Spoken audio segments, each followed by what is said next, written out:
ಓಂ ತದೇತತ್ಸಹಸ್ರಂ ತತ್ಸರ್ವಂ ತಸ್ಯ ಮೇನ್ನಂ ಮಿತ್ರಂ ದಕ್ಷಿಣಂ ಸದಿತಿ ಪ್ರಾಣಃ ಪರೋಕ್ಷಪ್ರಿಯಾ ಇವ ಹಿ ದೇವಾಃ ಪರೋಕ್ಷಪ್ರಿಯಾ ಇವ ಹಿ ದೇವಾಃ.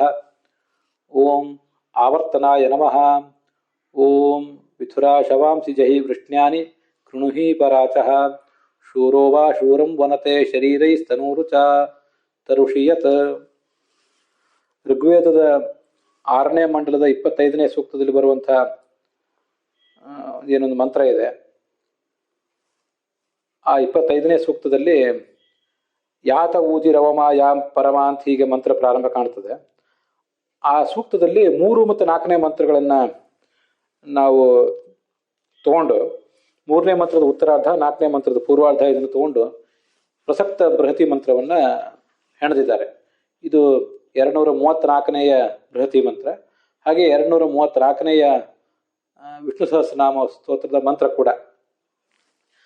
ಅದಕ್ಕೆ ಎಲ್ಲದಕ್ಕೂ ಕೂಡ ಈಗಾಗಲೇ ನಾವು ನೋಡಿದ್ದೀವಿ. ಈ ಮಂತ್ರಗಳು ಎಲ್ಲದಕ್ಕೂ ಭರದ್ವಾಜರೇ ಋಷಿಗಳು, ಮತ್ತು ತ್ರಿಷ್ಟುಪ್ ಅದರ ಛಂದಸ್ಸು, ಇಂದ್ರ ಎಲ್ಲದರದ್ದು ದೇವತೆ. ಆದ್ರಿಂದಲೇ ಯಾವುದಾದ್ರೂ ಒಂದು ಮಂತ್ರದಲ್ಲಿ ನಾವು ನೋಡ್ತಿರುವ ಒಂದು ಮಂತ್ರದಲ್ಲಿ ಇಂದ್ರ ಅಂತ ಶಬ್ದ ಬಂದಿಲ್ಲದೆ ಹೋದರೂ ಕೂಡ ಆ ಇಂದ್ರ ಅಂತ ಅನ್ನೋದು ಪ್ರತಿಯೊಂದಕ್ಕೂ ಅಂಡರ್ಸ್ಟುಡ್.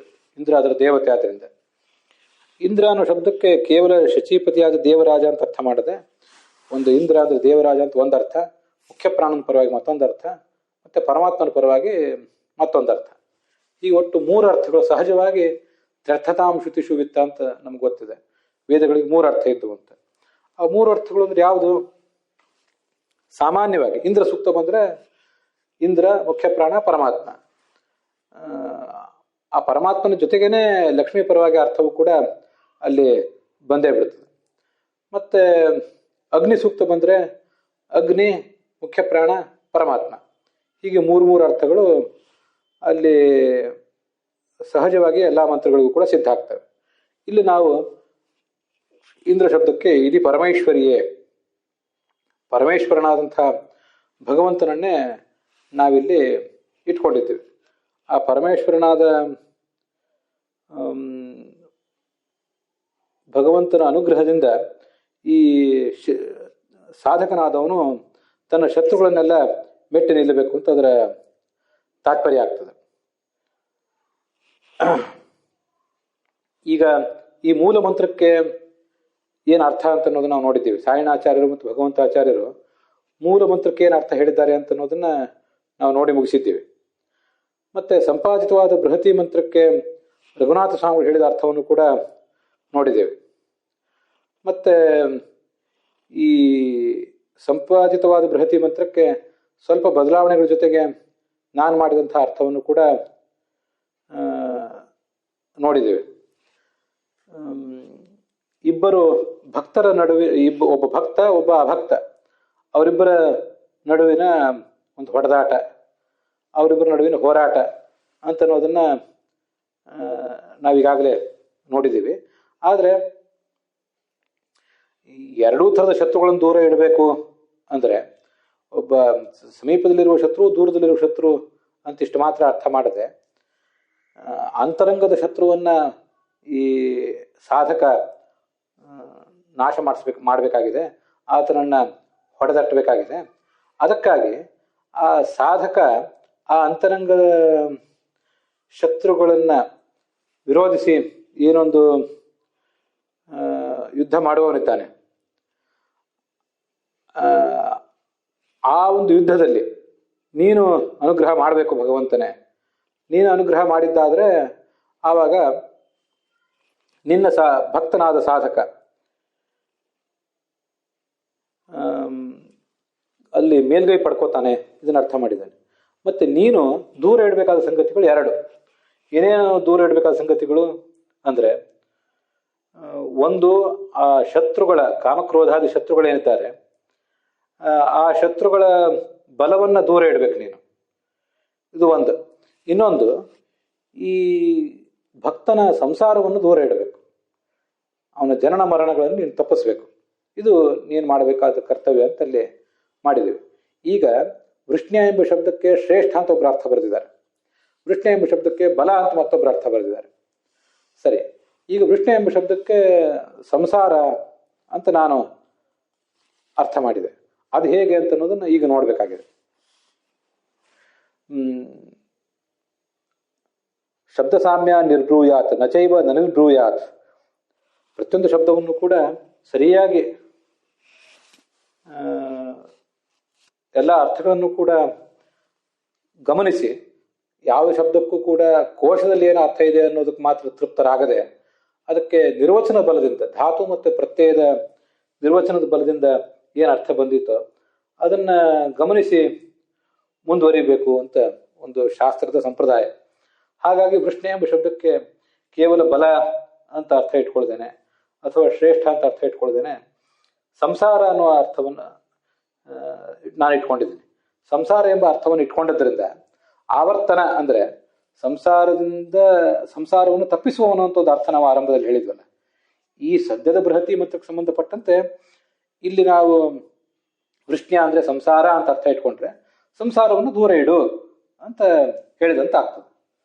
ಅದಕ್ಕಾಗಿ ಅರ್ಥ ಇಟ್ಕೊಂಡಿದ್ದೀನಿ. ಅದು ಸರಿ. ಅದು ಹೇಗೆ ಆ ಅರ್ಥ ಬರೋದು ಅಂದ್ರೆ, ವೃಷ ಅಂತ ನಾವು ವೃಷ್ಣ್ಯ ಅಂತಿದೆಯಲ್ಲ, ಇದು 2 ಅಕ್ಷರದ ಶಬ್ದ. ಷ್ಣ್ಯ ಅನ್ನೋಲ್ಲಿ ಶ ಣ ಯ ಅಂತ 3 ಅಕ್ಷರಗಳು ಒತ್ತಕ್ಷರ ಇದೆ ಅಂತ ಅದು ಒಂದು ಶಬ್ದ, ಅದು ಒಂದು ಅಕ್ಷರ. ವೃ ಅಂತ ಮೊದಲು ಒಂದು ಅಕ್ಷರ. ಇಲ್ಲಿ ವೃಷ ಅಂತ ಧಾತು ನಾವೀಗ ಕೋಶದಲ್ಲಿ ತೆಗೆದ್ರೆ ಕಾಣಿಸ್ತದೆ. ವೃಷ ಅಂದ್ರೆ ಶಕ್ತಿ ಬಂಧ ಅಂತ ಅರ್ಥ. ಶಕ್ತಿ ಬಂಧ ಅಂದ್ರೆ ಏನರ್ಥ? ಅದನ್ನ ಆ ಕೋಶ ಸಂಗ್ರಹ ಮಾಡಿದವರಲ್ಲ. ಶಕ್ತಿ ಬಂಧ ಅಂದ್ರೆ ಬೇರೆ ಏನಲ್ಲ, ಪ್ರಜನನ ಸಾಮರ್ಥ್ಯ, ಹುಟ್ಟಿಸುವ ಸಾಮರ್ಥ್ಯ ಅಂತ ಅರ್ಥ ಮಾಡಿದ್ದಾರೆ. ಈಗ ನೋಡಿ, ವೃಷ್ಣ್ಯ ಎಂಬ ಶಬ್ದಕ್ಕೆ ಬಲ ಅಂತ ಅರ್ಥವನ್ನ ಇವರು ಅನೇಕ ಜನ ಹೇಳೇ ಇದ್ದಾರೆ. ರಘುನಾಥ ಸ್ವಾಮಿಗಳು ಬಲ ಅನ್ನೋ ಅರ್ಥವನ್ನೇ ಇಟ್ಕೊಂಡಿದ್ದಾರೆ. ಆದ್ರೆ ಬಲ ಅಂದ್ರೆ ಯಾವ ಬಲ? ಬರೇ ತೋಳು ಬಲ, ಅದಕ್ಕೆ ನಾನು ಸಮಾಧಾನ ಹೊಂದಿಲ್ಲ. ವೃಷ ಅಂದ್ರೆ ಸಂತಾನವನ್ನ ಹುಟ್ಟಿಸುವ ಬಲ ಅನ್ನೋ ಅರ್ಥವನ್ನು ನಾನು ಇಟ್ಕೊಂಡಿದ್ದೇನೆ. ಅದು ಯಾಕೆ ಅಂದ್ರೆ, ವೃಷ ಅನ್ನೋ ಶಬ್ದಕ್ಕೆ ಪ್ರಜನನ ಸಾಮರ್ಥ್ಯ, ಹುಟ್ಟಿಸುವ ಸಾಮರ್ಥ್ಯ ಅಂತ ಇದು ಕಾಣಿಸ್ತದೆ. ಇದು ಚುರಾದಿ ಗಣದಲ್ಲಿ ಬಂದಿರುವಂಥ ಧಾತು.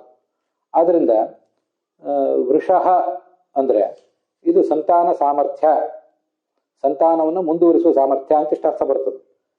ವೃಷ್ಣ್ಯ ಅಂತಿದೆ. ಆ ವೃಷ್ಣ್ಯ ಎಂಬಲ್ಲಿ ಣ ಮತ್ತು ಯ ಅನ್ನೋದಕ್ಕೆ ಏನು ಅರ್ಥ ಮುಂದೆ ಹೇಳ್ತೇನೆ.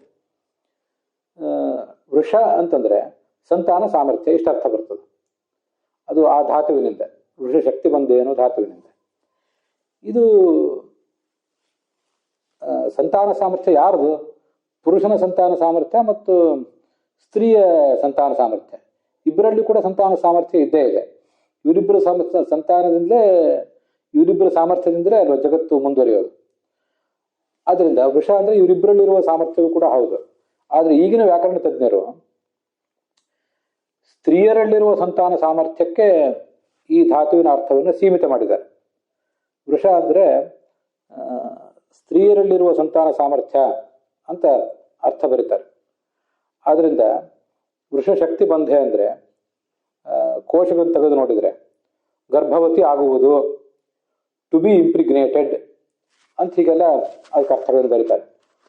ಗರ್ಭವತಿ ಆಗುವುದು, ಗರ್ಭವನ್ನು ಧರಿಸುವುದು ನಮಗೆಲ್ಲ ಈಗ ಗೊತ್ತಿರುವಂತೆ ಇವೆಲ್ಲ ಸ್ತ್ರೀಯ ಕಾರ್ಯಗಳು. ಟು ಕನ್ಸೀವ್, ಹೀಗೆಲ್ಲ ಅವರ ಅರ್ಥಗಳನ್ನು ಬರೀತಾರೆ. ಆದ್ರಿಂದ ಸ್ತ್ರೀಯರಿಗೆ ಸೀಮಿತವಾದ ಸಂತಾನ ಸಾಮರ್ಥ್ಯಕ್ಕೆ ಈ ಧಾತು ವಾಚಕ ಅಂತ ಇವರೆಲ್ಲರದು ಅಭಿಪ್ರಾಯ. ಆದರೆ ನನ್ನ ಅಭಿಪ್ರಾಯದಲ್ಲಿ ವೃಷ ಎಂಬ ಶಬ್ದ ಅದು ಸ್ತ್ರೀಯರದು ಮತ್ತು ಪುರುಷರದು ಇಬ್ಬರದು ಕೂಡ ಸಂತಾನ ಸಾಮರ್ಥ್ಯವನ್ನು ಹೇಳ್ತದೆ ಅಂದರೆ ನನ್ನ ಅಭಿಪ್ರಾಯ. ಯಾಕೆ ಹಾಗೆ ಅಂದರೆ, ವೃಷ ಅನ್ನೋ ಶಬ್ದಕ್ಕೆ ಪುರುಷ ಅಂತ ಅರ್ಥ ಇದೆ, ನಮಗಿದು ಗೊತ್ತಿದೆ. ವೃಷ, ವೃಷಭ ಮತ್ತು ಋಷಭ, ಈ ಊ ಋ ಇದೆಯಲ್ಲ ಸ್ವರ, ಅದನ್ನು ಗಮನಿಸಿದ್ರೆ ಅದು ಋಷಭ. ಮತ್ತೆ ವೃ ಅಂತ ವಕಾರ ತಗೊಂಡು ಅದಕ್ಕೆ ಋ ಕೆಳಗೆ ಮಾಡಿದರೆ ಅದು ವೃಷಭ ಅಂತ ಆಗ್ತದೆ. ವೃಷಭ, ವೃಷ 2 ಶಬ್ದಗಳು ವಕಾರದಿಂದ, ಮತ್ತೆ ಸ್ವರದಿಂದ ಋಷಭ ಅಂತ ಒಂದು ಶಬ್ದ. ಇವೆಲ್ಲವೂ ಕೂಡ ಪುರುಷನನ್ನು ಹೇಳ್ತವೆ ಅಂತ ಅನ್ನೋದು ನಮಗೆ ಸ್ಪಷ್ಟವಾಗಿ ಗೊತ್ತಿದ್ದೇ ಇದೆ, ಕೋಶದಲ್ಲಿ ಅದಿದ್ದೇ ಇದೆ. ನಾನು ಅದನ್ನೇನು ಮತ್ತೆ ಪ್ರತ್ಯೇಕವಾಗಿ ಸಮರ್ಥಿಸಬೇಕಾದ ಅಗತ್ಯ ಏನೂ ಇಲ್ಲ. ಎಲ್ಲ ಕಡೆ ನಾವು ಅದನ್ನ ನೋಡಿಯೇ ಇದ್ದೀವಿ. ಯಾಕೆ ಹಾಗಾದ್ರೆ ಪುರುಷನಿಗೆ ಅದನ್ನು ವಾಚಕ ಹೇಗಾಗ್ತದೆ? ವೃಷ ಶಬ್ದ ಕೇವಲ ಸ್ತ್ರೀಯರಲ್ಲಿರುವ ಸಂತಾನವನ್ನು ಶಕ್ತಿಯನ್ನು ಮಾತ್ರ ಹೇಳುವುದಾದ್ರೆ, ವೃಷ ಶಬ್ದ ಪುರುಷನನ್ನ ಯಾಕೆ ಹೇಳ್ತದೆ? ಅದು ಸರಿಯಾಗ್ಲಿಕ್ಕಿಲ್ಲ. ಆದ್ರಿಂದ ವೃಷ ಎಂಬ ಶಬ್ದ ಪುರುಷನನ್ನೂ ಹೇಳುವುದನ್ನು ಗಮನಿಸಿದರೆ ಇದು ಸ್ತ್ರೀ ಪುರುಷ ಇಬ್ಬರಲ್ಲಿರುವ ಸಂತಾನ ಸಾಮರ್ಥ್ಯಕ್ಕೂ ವಾಚಕ ಅಂತಲೇ ಹಿಂದೆ ಇದ್ದಿರಬೇಕು. ಇದು ನನ್ನ ತಾತ್ಪರ್ಯ. ಮತ್ತೆ ವೃಷ ಎಂಬ ನಾಮಪದಕ್ಕೆ ನೌನಿಗೆ ಕೋಶದಲ್ಲಿರುವ ಅರ್ಥಗಳನ್ನು ಗಮನಿಸಿದರೆ ಒಂದು ಗಂಡಸು ಅಂತ ಅರ್ಥ, ಇನ್ನೊಂದು ಕಾಮಾಸಕ್ತನಾದಂಥ ಪುರುಷ ಅಂತ ಅರ್ಥ, ಮತ್ತೆ ವೀರ್ಯ ಶಕ್ತಿ ಅಂತ ಇನ್ನೊಂದು ಅರ್ಥ. ಆದ್ರಿಂದ ತತಃ ಅಸ್ಯ ಪುರುಷಗತ ಸಂತಾನ ಜನನ ಸಾಮರ್ಥ್ಯ ಅಭಿಧಾಯಿತ್ವಮಪಿ ಸ್ವಭಾವತಯೇವ ಸಿದ್ಧತಿ. ನನ್ನ ನೋಟ್ಸ್ನಲ್ಲಿ ಇದು ಸಂಸ್ಕೃತ ವಾಕ್ಯ. ಆದ್ದರಿಂದ ಪುರುಷನಲ್ಲಿರುವ ಸ್ತ್ರೀಯಲ್ಲಿರುವ ಇಬ್ಬರಲ್ಲಿಯೂ ಇರುವಂಥ ಸಂತಾನ ಜನನ ಸಾಮರ್ಥ್ಯವನ್ನು ಈ ವೃಷ ಎಂಬ ಶಬ್ದ ಹೇಳೇ ಹೇಳ್ತದೆ. ಪ್ರಸಂಗಾನುಸಾರವಾಗಿ ಸ್ತ್ರೀ ಇದನ್ನು ಹೇಳ್ತದೆ, ಇನ್ನೊಂದು ಪ್ರಸಂಗದಲ್ಲಿ ಪುರುಷನನ್ನು ಹೇಳ್ತದೆ. ಆದ್ರಿಂದಲೇ ಇವತ್ತು ವೃಷ ಮೊದಲಾದ ಶಬ್ದಗಳನ್ನು ನಾವು ಹೇಗೆ ನಿರ್ವಚನ ಮಾಡಬೇಕು ಅನ್ನಲಿಕ್ಕೆ ಒಂದು ನಮಗೆ ಬೆಳಕು ಕೂಡ ಸಿಗ್ತದೆ. ಈಗಿನವ್ರು ಏನು ಮಾಡ್ತಿದ್ದಾರೆ ಅಂದರೆ, ಕೋಶಗಳಲ್ಲಿ ನೀವು ಅದನ್ನು ಗಮನಿಸ್ಬೋದು. ವೃಷಭ ಇದು 2 ಶಬ್ದಗಳು. ವೃಷ ಅಂತ ಒಂದು 2 ಅಕ್ಷರದ ಶಬ್ದ, ವೃಷಭ ಅಂತ 3 ಅಕ್ಷರದ ಶಬ್ದ. ಇದು ಕೆಲದಕ್ಕೂ ಕೂಡ ವೃಷು ಸೇಚನೆ ಅಂತ ಒಂದು ಧಾತುವಿನಿಂದ ನಿಷ್ಪತ್ತಿ ಹೇಳ್ತಾರೆ. ವೃಷು ಸೇಚನೆ ಅಂದ್ರೆ ಏನು? ಸೇಚನ ಅಂದ್ರೆ ಸಿಂಪಡಿಸುವುದು ಅಂತ ಅರ್ಥ. ಸಿಂಪಡಿಸುವುದು ಅಂದ್ರೆ ನೀರು ಸಿಂಪಡಿಸ್ತೀವಲ್ಲ, ಹಾಗೆ ಒಂದು ಗಂಡು ಹೆಣ್ಣಿನಲ್ಲಿ ರೇತಸ್ಸನ್ನು ಸಿಂಪಡಿಸ್ತಾನೆ. ಆದ್ರಿಂದ ವೃಷು ಸೇಚನೆ ಅಂತ ಒಂದು ಧಾತುವನ್ನು ಇಟ್ಕೊಂಡು ವೃಷ ಎಂಬ ಶಬ್ದವನ್ನು, ವೃಷಭ ಎಂಬ ಶಬ್ದವನ್ನು ನಿಷ್ಪನ್ನವನ್ನಾಗಿ ಮಾಡ್ತಾರೆ ಈಗಿನ ವ್ಯಾಕರಣ ತಜ್ಞರು. ಆದರೆ ಸೇಚನ ಅಂದ್ರೆ ಸಿಂಪಡಿಸುವುದು ಅಂತ ಮಾತ್ರ ಅರ್ಥ. ವೃಷ ಅನ್ನೋ ಶಬ್ದಕ್ಕೆ ಶಕ್ತಿಬಂಧ ಅಂದ್ರೆ ಸಂತಾನ ಸಾಮರ್ಥ್ಯ ಅಂತಾನೆ ನಿರ್ದಿಷ್ಟವಾಗಿ ಅರ್ಥ ಇದೆಯಲ್ಲ. ಆ ಧಾತುವಿನಿಂದಲೇ ವೃಷಭ ಮತ್ತು ವೃಷ ಶಬ್ದವನ್ನು ನಾವು ನಿಷ್ಪನ್ನವನ್ನಾಗಿ ಮಾಡಬಹುದಲ್ಲ. ಸಿಂಪಡಿಸುವುದು ಅಂದ್ರೆ ನೀರು ಸಿಂಪಡಿಸುವುದು, ತುಪ್ಪ ಸಿಂಪಡಿಸುವುದು ಏನೂ ಆಗಬಹುದು. ನೀವು ತೇಜಸ್ಸನ್ನ ಪುರುಷ ಸ್ತ್ರೀಯಲ್ಲಿ ಸಿಂಪಡಿಸುವುದು ಅಂತ ನಿರ್ದಿಷ್ಟವಾಗಿ ತಗೊಳ್ಬೇಕಾಗ್ತದೆ. ಅದನ್ನು ಸ್ವಲ್ಪ ನೀವು ಹಿಗ್ಗಿಸ್ಕೋಬೇಕಾಗ್ತದೆ. ಆದರೆ ಇಲ್ಲಿ ಹಿಗ್ಗಿಸ್ಕೊಳ್ಳುವ ಪ್ರಶ್ನೆ ಇಲ್ಲವೇ ಇಲ್ಲ ನಿಮಗೆ. ಯಾಕಂದ್ರೆ ವೃಷಭ ಎಂಬ ಶಬ್ದಕ್ಕೆ, ವೃಷ ಎಂಬ ಧಾತುವಿಗೆ ಸಂತಾನ ಸಾಮರ್ಥ್ಯ ಅಂತ ಸಹಜವಾಗಿ ಅರ್ಥ ಇದೆ. ಅದು ಸ್ತ್ರೀ ಪುರುಷರು ಇಬ್ಬರಿಗೂ ಸಹಜವಾಗಿ ಅನ್ವಿತ ಆಗುವುದೇ ಯೋಗ್ಯ. ಆದ್ರಿಂದ ಶಬ್ದಗಳಿಗೆ ನಿಷ್ಪತ್ತಿ ಹೇಳುವ ಒಂದು ವಿಧಾನವೂ ಕೂಡ ಬದಲಾಗಬೇಕು ಅಂತ ನಂದೊಂದು ಆಲೋಚನೆ. ವೃಷ ಮೊದಲಾದ ಶಬ್ದಗಳನ್ನ ವೃಷ ಶಕ್ತಿಬಂಧೆ ಅಂದ್ರೆ, ಶಕ್ತಿಬಂಧ ಅಂದ್ರೆ ಪ್ರಜನನ ಸಾಮರ್ಥ್ಯ, ಹುಟ್ಟಿಸುವ ಸಾಮರ್ಥ್ಯ, ಈ ಧಾತುವಿನಿಂದ ಅದನ್ನು ನಿಷ್ಪನ್ನವನ್ನಾಗಿ ಮಾಡಬೇಕೇ ಹೊರತು ಈ ವೃಷು ಸೇಚನೆ ಅನ್ನೋ ಧಾತುವಿನಿಂದ ನಿಷ್ಪನ್ನವನ್ನಾಗಿ ಮಾಡುವುದು ಬೇಡ ಅಂತ ನಂದೊಂದು ಆಲೋಚನೆ. ಹೀಗೆ ವೃಷ ಶಕ್ತಿಬಂಧೆ ಅನ್ನೋ ಧಾತುವನ್ನ ನಾವು ಇಟ್ಕೊಂಡಾಯ್ತು. ಅದೇ ಮುಖ್ಯ ಅಂತಲೇ ನಾನು ಅಭಿಪ್ರಾಯಪಟ್ಟೆ. ಅದರಿಂದ ಏನಾಯ್ತು, ವೃಷ ಶಬ್ದಕ್ಕೆ ಸ್ತ್ರೀ ಪುರುಷ ಇಬ್ಬರಲ್ಲಿಯೂ ಇರುವಂತಹ ಸಂತಾನ ಸಾಮರ್ಥ್ಯವನ್ನು ಹೇಳುವ ಶಕ್ತಿಯೂ ಇದೆ ಅಂತ ಆದಮೇಲೆ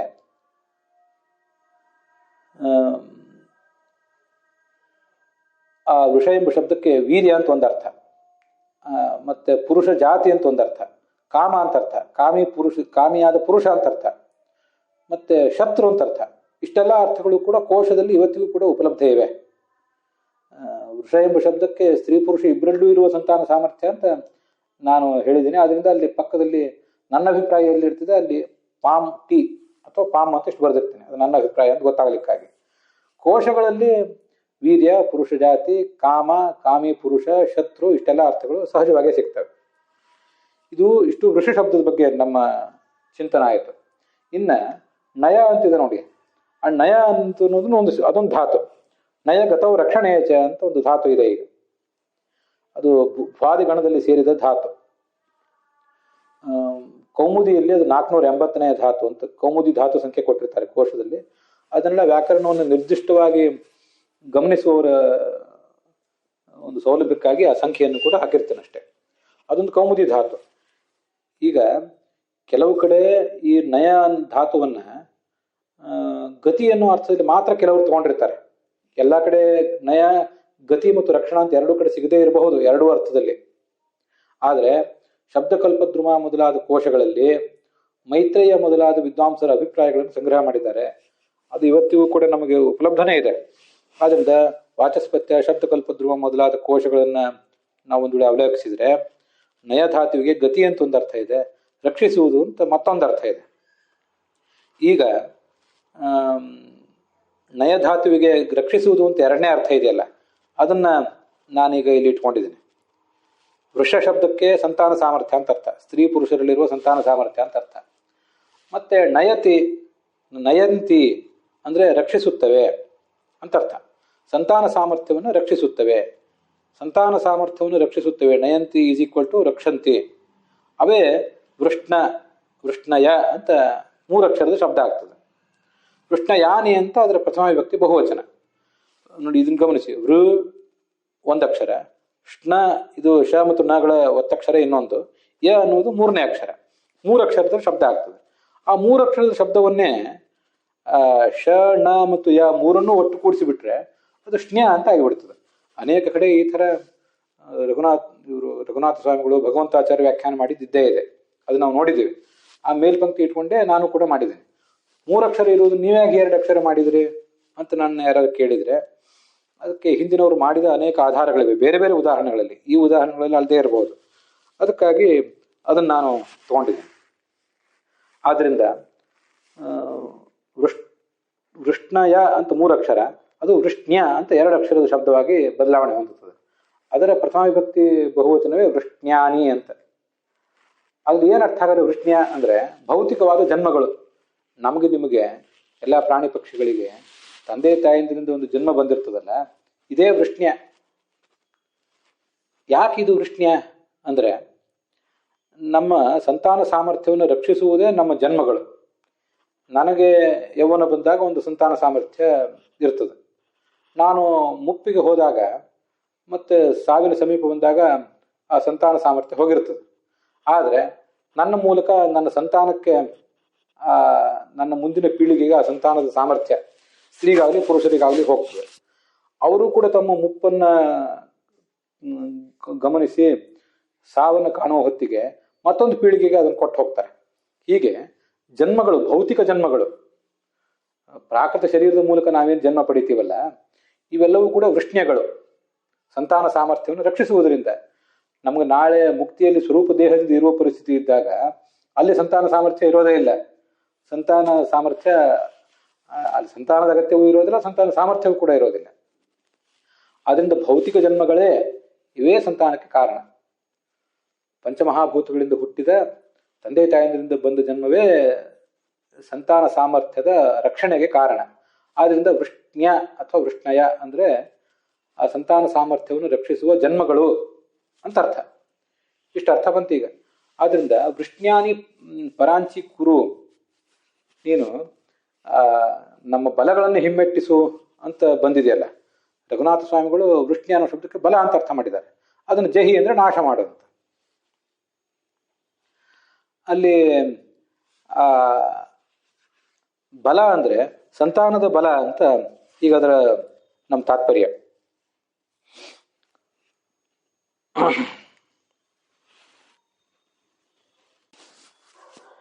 ಹೀಗಿದಿಷ್ಟು ವೃಷ್ಣ್ಯ ಅನ್ನೋ ಶಬ್ದದ ಬಗ್ಗೆ ಜಿಜ್ಞಾಸೆ ಆಯಿತು. ಇನ್ನು ಈ ಸಂತಾನ ಸಾಮರ್ಥ್ಯಕ್ಕೆ ರಕ್ಷಕವಾದ ಜನ್ಮಗಳನ್ನು ನೀನು ದೂರ ಇಡಬೇಕು ಅಂದರೆ ನಮ್ಮ ಜನ್ಮಗಳನ್ನೇ ತಪ್ಪಿಸ್ಬೇಕಿನ್ನ. ಹುಟ್ಟಿಸಿದ್ದಕ್ಕೆ ಸಾಕು, ಇನ್ನು ಹುಟ್ಟಿಸಲೇ ಬೇಡ ಇನ್ನು ಅಂತ ಕನಕದಾಸರು ಪ್ರಾರ್ಥನೆ ಮಾಡಿದ ಹಾಗೆ ನಾವು ಪ್ರಾರ್ಥನೆ ಮಾಡಬೇಕಷ್ಟೆ. ಸರಿ, ಇದು ಆ ಬೃಹತಿ ಮಂತ್ರದ ಅರ್ಥ ಆಯಿತು. ಅಲ್ಲಿ ಆವರ್ತನ ಅನ್ನೋ ನಾಮದಲ್ಲಿ ಇದು ಹೇಗೆ ನೀವು ಕಾಣಿಸ್ತದೆ, ಅದಕ್ಕೆರಡಕ್ಕೂ ಸಂಬಂಧ ತೋರಿಸ್ಬೇಕಲ್ಲ. ಆವರ್ತನ ಎಂಬ ನಾಮ ಸಂಕ್ಷಿಪ್ತವಾಗಿ ಹೇಳಿದ್ದನ್ನು ನಮ್ಮ ಈ ಬೃಹತಿ ಮಂತ್ರ ವಿಸ್ತೃತವಾಗಿ ಹೇಳಬೇಕು. ಸರಿ, ಆವರ್ತನ ಎಂಬ ಶಬ್ದಕ್ಕೆ ಈ ಸಂಸಾರ ಇದೆಲ್ಲ ಅರ್ಥ ಬರೋದು ಹೇಗೆ ಅಂದರೆ, ಆವರ್ತನ ಎಂಬ ಶಬ್ದಕ್ಕೆ ಸಹಜವಾಗಿ ಎಲ್ಲಿಗೂ ತಿಳಿಯುವಂತೆ ಸಾಮಾನ್ಯ ಕನ್ನಡ ಗೊತ್ತಿರುವವರಿಗೂ ಕೂಡ ಆವರ್ತನ ಅಂದರೆ ತಿರುಗಿಸುವುದು ಅಂತ.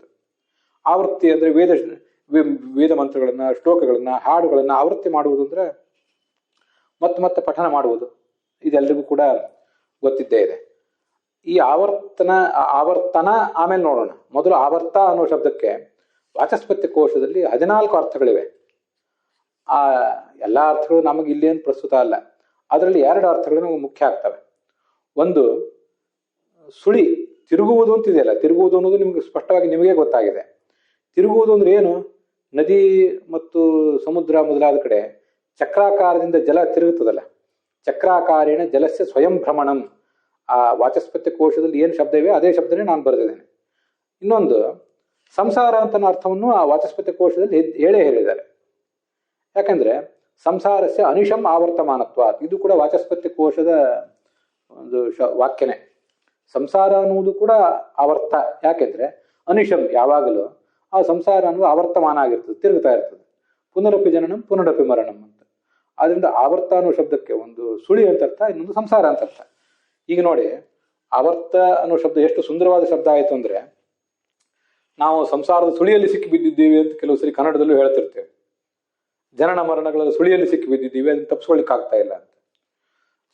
ಅಲ್ಲಿ ಸಂಸಾರದ ಸುಳಿ ಅಂತ ಹೇಳ್ತಿರ್ತೀವಿ. ಸಂಸಾರ ಮತ್ತು ಸುಳಿ ಎರಡನ್ನೂ ಈ ಆವರ್ತ ಅನ್ನೋ ಶಬ್ದ ಹೇಳ್ಬಿಡ್ತದೆ. ಅದರಿಂದ ಅದು ಬಹಳ ಸುಂದರವಾದ ಶಬ್ದ ಆ ದೃಷ್ಟಿಯಿಂದ. ಹೀಗೆ ಆವರ್ತ ಅನ್ನೋ ಶಬ್ದ ಸಂಸಾರವನ್ನು ಹೇಳ್ತದೆ, ಸುಳಿಯನ್ನು ಹೇಳ್ತದೆ. ಅಲ್ಲಿ ವಾಚಸ್ಪತ್ಯ ಕೋಶದಲ್ಲಿ ಒಂದು ವೇದ ವಾಕ್ಯವನ್ನು ಕೂಡ ಕೊಟ್ಟಿದ್ದಾರೆ. ಇಮಂ ಆವರ್ತಂ ನಾವರ್ತಂತೆ ಅಂತ. ಭಗವಂತನ ಅನುಗ್ರಹವನ್ನು ಪಡೆದವರು ಇಮಂ ಈ ಆವರ್ತಂ ಸಂಸಾರವನ್ನು ನ ಆವರ್ತಂತೆ, ಅವರು ಈ ಸಂಸಾರಕ್ಕೆ ಮರಳಿ ಬರುವುದಿಲ್ಲ, ಸಂಸಾರದಲ್ಲಿ ಇರುವುದಿಲ್ಲ, ಸಂಸಾರದಿಂದ ಅವರು ತಪ್ಪಿಸ್ಕೊಂಡು ದೂರ ಹೋಗ್ತಾರೆ. ಹೀಗೆ ಆವರ್ತ ಅನ್ನೋ ಶಬ್ದ ಸಂಸಾರಿಕ ವಾಚಕ ಅನ್ನೋದ್ರ ಬಗ್ಗೆ ಶ್ರುತಿಯಲ್ಲಿರುವ ಒಂದು ಪ್ರಯೋಗವನ್ನು ಕೂಡ ಕೊಟ್ಟಿದ್ದಾರೆ. ಶಬ್ದಾರ್ಥಕ ವಸ್ತುವಿನಲ್ಲಿಯೂ ಕೂಡ ಹಾಗೇ ಇದೆ. ಅಲ್ಲಿ ಆವರ್ತ ಅಂತಂದ್ರೆ ಸಂಸಾರ ಅಂತ ಇಷ್ಟರ್ಥ ಶಬ್ದಾರ್ಥಕ ವಸ್ತುವಿನಲ್ಲೂ ವಾಚಸ್ಪತ್ಯದಲ್ಲಿಯೂ ಬರ್ತದೆ. ಆದ್ರಿಂದ ಆವರ್ತನ ಅನ್ನೋ ಶಬ್ದಕ್ಕೆ ಏನು ಅರ್ಥ ಆಯಿತು ಅಂದ್ರೆ, ಆವರ್ತ ಅಂದ್ರೆ ಸಂಸಾರ, ಆ ಸಂಸಾರದ ಸುಳಿಯನ್ನು ನಯತಿ ಅಂದ್ರೆ ಅಪನಯತಿ ಕಿತ್ತೆಸಿತಾನೆ. ಹೀಗೆ ಆವರ್ತನ ಎಂಬ ಶಬ್ದಕ್ಕೆ ಸಂಸಾರ ನಾಶಕನಾದ ಹರಿ ಅಂತ ಅರ್ಥ ಆಗಿಬಿಡ್ತದೆ. ಈಗ ನಯತಿ ಅನ್ನೋದಿದೆಯಲ್ಲ, ನಯ ಅನ್ನೋ ಧಾತುವಿಗೆ ನೀಂಜ್ ಪ್ರಾಪಣೆ ಅಂತ ಅರ್ಥ. ನೀಂಜ್ ಪ್ರಾಪಣೆ ಅಂತ ಧಾತುವಿಗೆ ಪ್ರಾಪಣ ಅಂದ್ರೆ ಒಯ್ಯುವುದು ಅಂತ ಅರ್ಥ, ಮುಟ್ಟಿಸುವುದು ಅಂತ ಅರ್ಥ. ಇಲ್ಲಿಂದ ಆ ಕಡೆ ತಗೊಂಡು ಹೋಗುವುದು, ಆ ಕಡೆಯಿಂದ ಈ ಕಡೆ ತಗೊಂಡು ಬರುವುದು, ಎಲ್ಲ ಅರ್ಥಗಳು ಕೂಡ ಹಾಗೆ ಆಗ್ತವೆ. ಇವೆಲ್ಲ ಸಂಸ್ಕೃತದ ಮತ್ತು ಎಲ್ಲಾ ಭಾಷೆಗಳಲ್ಲೂ ಕೂಡ ಈ ತರ ಇದ್ದೇ ಇರ್ತದೆ. ಈಗ ಹರತಿ ಅಂತ ಒಂದು ಶಬ್ದ ಪ್ರಯೋಗ ಸಂಸ್ಕೃತದಲ್ಲೂ ಇದೆ. ಹರ ಅಂತಂದ್ರೆ ಇಲ್ಲಿ ತಗೊಂಡು ಹೋಗುವಂತ ಅರ್ಥ, ಈ ಕಡೆ ತಗೊಂಡ್ ಬಾ ಅಂತನೂ ಅರ್ಥ ಆಗ್ತದೆ ಸಂದರ್ಭಕ್ಕನುಸಾರವಾಗಿ. ಹಾಗೆ ನಯತಿ ಅಂದ್ರೂ ಕೂಡ ಈ ಕಡೆಯಿಂದ ಆ ಕಡೆ ತಗೊಂಡು ಹೋಗೋದು, ಇಲ್ಲಿದ್ದದನ್ನ ಆ ಕಡೆ ತಗೊಂಡು ಹೋಗೋದು, ಅಲ್ಲಿದ್ದದನ್ನ ಈ ಕಡೆ ತಗೊಂಡು ಹೋಗೋದು, ತೆಗೆದುಕೊಂಡು ಹೋಗುವುದು. ಹೋಗುವುದು ಮತ್ತು ಬರುವುದು ಅನ್ನೋದೇನಿದೆಯಲ್ಲ, ಅದು ನಾವು ಎಲ್ಲಿದ್ದೀವಿ ಅಂತ ಅನ್ನೋದ್ರ ಮೇಲೆ ಅವಲಂಬಿಸಿದೆ. ಆದ್ರಿಂದ ಇಲ್ಲಿ ಕೂಡ ನಯತಿ ಅನ್ನೋ ಶಬ್ದಕ್ಕೆ ಆ ದೃಷ್ಟಿಯಿಂದ ತೆಗೆದುಕೊಂಡು ಹೋಗ್ತಾನೆ ಅಂತ ಅರ್ಥ. ಸಂಸಾರ ಈಗ ನಮ್ಮ ಹತ್ರ ಇದೆ, ನಮ್ಮನ್ನು ಪೀಡಿಸ್ತಾ ಇದೆ. ನಮ್ಮ ಹತ್ರ ಇದ್ದಂತಹ ಸಂಸಾರವನ್ನ ದೂರ ತಗೊಂಡು ಹೋಗ್ತಾನೆ, ಈಗ ಅರ್ಥ ಆಗಬಾರ್ದು ಅಂತ ಏನಿಲ್ಲ. ಆದ್ರಿಂದ ಆವರ್ತ ಅಂದ್ರೆ ಸಂಸಾರ, ಸಂಸಾರದ ಸುಳಿ. ಆ ಸಂಸಾರದ ಸುಳಿಯಿಂದ ಸಂಸಾರದ ಸುಳಿ ಅಂದ್ರೆ ಏನಿದೆ, ಕರ್ಮಗಳ ಪುನರಪಿ ಜನನಂ ಪುನರಪಿ ಮರಣಂ ಅಂತ ಏನಿದೆ, ಅದನ್ನ ನಯತಿ ದೂರ ತಗೊಂಡು ಹೋಗಿಬಿಡ್ತಾನೆ. ಆ ಸಂಸಾರವನ್ನೇ ನಮ್ಮಿಂದ ಆ ಕಡೆ ತಗೊಂಡು ಹೋಗಿಬಿಡ್ತಾನೆ. ಅಥವಾ ಆವರ್ತಾತ್ ನಯತಿ, ಇನ್ನೊಂದು ಅರ್ಥ ನನಗೀಗ ಸದ್ಯದ ಕಾಲದಲ್ಲಿ ಹೊಳೆದದ್ದು. ಸಂಸಾರವೆಂಬ ಸುಳಿ ಏನಿದೆ, ಆ ಸುಳಿಯಲ್ಲಿ ನಾವಿದ್ದೀವಲ್ಲ, ಆ ಸುಳಿಯಿಂದ ನಮ್ಮನ್ನ ನಯತಿ ಹೊರಗೆ ತರ್ತಾನೆ. ಆವರ್ತಂ ನಯತಿ ಅಂತ ಒಂದು ದ್ವಿತೀಯ ತತ್ಪುರುಷ ಸಮಾಸ, ದ್ವಿತೀಯ ವಿಭಕ್ತಿ ಇಟ್ಕೊಂಡು ಮಾಡೋದು. ಆವರ್ತಾತ್ ನಯತಿ, ಸುಳಿಯಿಂದ ನಮ್ಮನ್ನ ಕಾಪಾಡ್ತಾನೆ, ಅಲ್ಲಿಂದ ಹೊರಗೆ ತೆಗೆದು ಮುಕ್ತಿ ಕಡೆಗೆ ನಮ್ಮನ್ನು ಕರ್ಕೊಂಡು ಹೋಗ್ತಾನೆ, ತನ್ನ ಕಡೆಗೆ ನಮ್ಮನ್ನು ಕರ್ಕೊಂಡು ಹೋಗ್ತಾನೆ ಅಂತ ಆವರ್ತಂ ನಯತಿ ಅಂತ ಒಂದರ್ಥ. ಮತ್ತೆ ಆವರ್ತಾತ್ ನಯತಿ ಅಂತ ಇನ್ನೊಂದು ಅರ್ಥವನ್ನು ಕೂಡ ಮಾಡಬಹುದು. ಹೀಗೆ ಆವರ್ತನ ಅಂದ್ರೆ ಸಂಸಾರದ ಸುಳಿಯಿಂದ ನಮ್ಮನ್ನು ಮೇಲೆತ್ತೋನು ಅಂತ ಅದರ ತಾತ್ಪರ್ಯ. ಮತ್ತೆ ಈ ಮಂತ್ರವು ಕೂಡ ಹಾಗೆ ಹೇಳ್ತಾ ಇದೆ. ವೃಷ್ಣ್ಯ ಎಂಬ ಶಬ್ದದಿಂದ ಅದನ್ನೇ ಹೇಳ್ತಾ ಇದೆ, ವೃಷ್ಣ್ಯಾನಿ ಪರಾಚಹ ಕೃಣುಹಿ ಅಂತ. ಹಾಗಾದ್ರೆ ಏನ್ ಭಾವಾರ್ಥ ಆಯಿತು? ಭಗವಂತನೇ ಅಜ್ಞಾನ ಮತ್ತು ಸಂಸಾರಗಳ ವಿರುದ್ಧ ನಾವೊಂದು ಯುದ್ಧವನ್ನು ನಡೆಸಿದ್ದೀವಿ. ಆ ನಡೆದಿರುವ ಯುದ್ಧದಲ್ಲಿ ಅಂದ್ರೆ ಜ್ಞಾನಯಜ್ಞದಲ್ಲಿ, ಶ್ರವಣ ಮನನ ಧ್ಯಾನ ರೂಪವಾದ ಜ್ಞಾನಯಜ್ಞದಲ್ಲಿ ಶೂರನಾದ ಒಬ್ಬ ಸಾಧಕ ಮಾತ್ರ ದಡ ಮುಟ್ಟಬಲ್ಲ. ಆ ಶೂರನಾದ ಸಾಧಕ ಈ ಅರಿಷಡ್ವರ್ಗಗಳೆಂಬ ಶತ್ರುಗಳನ್ನ ಎದುರಿಸಿ ಯುದ್ಧ ಮಾಡ್ತಾ ಇದ್ದಾನೆ. ಹೇಗೆ ಯುದ್ಧ ಮಾಡ್ತಿದ್ದಾನೆ? ತನ್ನ ದೇಹ, ಇಂದ್ರಿಯ ಮತ್ತು ಬಲಗಳ ಮೂಲಕ ಯುದ್ಧ ಮಾಡ್ತಾ ಇದ್ದಾನೆ. ಇವುಗಳ ಮೂಲಕ ಅದನ್ನು ಗೆಲ್ತಾನೆ. ಇದನ್ನು ಗಮನಿಸ್ಬೇಕು. ನಮಗೆ ಈಗಿರುವ ಶರೀರದಿಂದಲೇ, ಸಾಧನ ಶರೀರ ಆದ್ದರಿಂದ ಇದೇ ಶರೀರ, ಇದೇ ಮನಸ್ಸು, ಇವುಗಳ ಮೂಲಕನೇ ನಾವು ಅಂಥ ಶತ್ರುಗಳನ್ನು ಗೆಲ್ಲಬೇಕಾಗಿದೆ. ಇವೇ ನಮ್ಮನ್ನ ಈ ಸಂಸಾರದಲ್ಲಿ ಸಿಲುಕಿಸುವವು. ಆದರೆ ಇವುಗಳನ್ನೇ ನಾವು ಭಗವಂತನ ಅನುಗ್ರಹದಿಂದ ಉಪಯೋಗ ಮಾಡಿಕೊಂಡು ಸಂಸಾರವನ್ನು ಗೆಲ್ಲಬೇಕಾಗಿದೆ. ಅಲ್ಲಿ ಅಂಥ ಭಕ್ತನಿಗಾಗಿ ನೀನು ಶತ್ರುಗಳ ಕ್ಷೀಣವಾಗಿರುವ ಶಕ್ತಿಯನ್ನು ನಾಶ ಮಾಡಬೇಕು. ಈಗಾಗಲೇ ಅದು ಕ್ಷೀಣವಾಗಿ ಹೋಗಿದೆ. ಮತ್ತು ನಿನ್ನ ಅನುಗ್ರಹದಿಂದ ಅದು ಪೂರ್ಣವಾಗಿ ನಾಶ ಆಗಿ ಹೋಗಬೇಕು. ಮತ್ತು ಆ ಭಕ್ತನ ಜನನ ಮರಣಗಳಿಗೆ ಕಾರಣವಾದ ಈ ಸಂಸಾರವನ್ನು ಕೂಡ ನಾಶಪಡಿಸಬೇಕು. ಹೀಗೆ ನೀನು ಮಾಡಿದ್ದಾದರೆ ಆ ಭಕ್ತನಿಗೆ ಅನುಗ್ರಹ ಮಾಡಿದಂತಾಗ್ತದೆ ಅಂತ ಅದರ ಅರ್ಥ ಆಗ್ತದೆ. ಇದು ಭಾವಾರ್ಥ. ಅಲ್ಲಿಗೆ ಇವತ್ತಿನ ಈ ಭಾಗ ಸಮಾಪ್ತವಾಗಿದೆ.